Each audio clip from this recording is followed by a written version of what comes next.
Triple എയുടെ പുതിയൊരു വീഡിയോയിലേക്ക് സ്വാഗതം. ഇന്ന് നമ്മൾ ഉണ്ടാക്കാൻ പോകുന്നത് ചക്ക വെച്ചിട്ടുള്ള ഒരു ആംപ്ലേറ്റാണ്. അപ്പോൾ അതിന് വേണ്ടിയിട്ട് ചക്ക നല്ലവണ്ണം തരിയായി ചോപ്പറിൽ അരിഞ്ഞെടുക്കുക. ഞങ്ങൾ 2 മുട്ടയാണ് എടുത്തത്. ആവശ്യത്തിന് മുട്ടയും ചക്കയും അവരവരുടെ ഇഷ്ടത്തിന് ചെയ്യാവുന്നതാണ്. അതിനുശേഷം 2 ചുമന്നുള്ളി അതിലേക്ക് അരിഞ്ഞിടുക, കൊച്ചുള്ളി. അതിനുശേഷം ഒരു ഉണ്ടമുളക്, അതായത് മണമുള്ള മുളകാണ് ഞങ്ങൾ എടുത്തിരിക്കുന്നത്. അതിനുശേഷം ഉപ്പ് ചേർത്ത് കൊടുക്കുക. ഉപ്പ് ചേർത്തതിന് ശേഷം നല്ലോണം മിക്സ് ചെയ്യുക.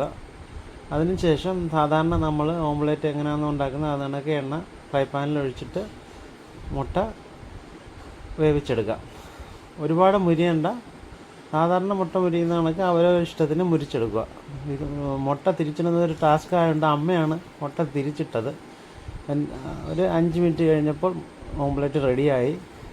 ഞാനാണ് ആദ്യം ടേസ്റ്റ് നോക്കിയത്. കുഴപ്പമില്ലാത്ത ടേസ്റ്റാണ്. കുഴപ്പമില്ലാത്തതല്ല, നല്ല ടേസ്റ്റാണ്.